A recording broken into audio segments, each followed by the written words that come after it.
Do you believe in 1111? Hey, this is Varsha. So எனக்கு ஒரு friend இருக்கா ரோஜ்னா, அவள் வந்து எப்போவுமே வந்து 1111 சொல்லுவா. லைக் எனக்கு என்ன 1111 எனக்கு அதை பற்றி அவ்வளோவா தெரியாது. ஸோ 1111 பார்த்தானா கமான் மேக் அ விஷ் அப்படின்னு சொல்லுவா. ஸோ நாங்களும் என் ஃப்ரெண்ட்ஸ்லாம் நாங்களாம் சேர்ந்து லைக் விஷ் பண்ணுவோம். ஆனால் எனக்கு வந்து அது அவ்வளோவா அப்போ பிலீவ் இல்லை. இப்போ எங்கள் கிளாஸ் நடந்துட்டு இருந்தா கூட அவள் எங்களை கூப்பிட்டு 1111 ஆயிடுச்சு விஷ் பண்ணுங்க அப்படின்னு சொல்லிட்டு மேனிஃபெஸ்ட் பண்ணுங்கன்னு சொல்லுவா. அதுக்கப்புறம் காலேஜ்லாம் முடிச்சுட்டு ரொம்ப நாள் கழிச்சு எனக்கு வந்து எங்கே பார்த்தாலும் 1111ன்ற மாதிரியே இருந்தது.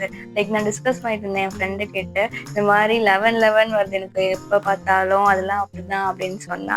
ஸோ அப்புறம் நானும் ஒரு விஷ் பண்ணேன். ஒரு எப்படி செப்டம்பர் மந்த் பண்ணேன். நான் செப்டம்பர் 12க்குள்ள எனக்கு இந்த விஷ் நடக்கணும் அப்படின்னு சொல்லிட்டு அதே மாதிரி நடந்தது. லைக் எக்ஸாக்டா அந்த டைம்குள்ள நடக்கல, பட் நடந்தது. என்னன்னா எனக்கு வந்து 200 சப்ஸ்கிரைபர் வரணும் அப்படின்னு சொல்லிட்டு நான் விஷ் பண்ணேன்.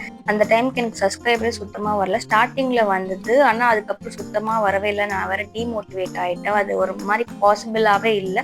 அதுக்கப்புறம் எனக்கு நடந்தது. அந்த வீக்லனாலும் நெக்ஸ்ட் வீக்ல எனக்கு வந்துடுச்சு.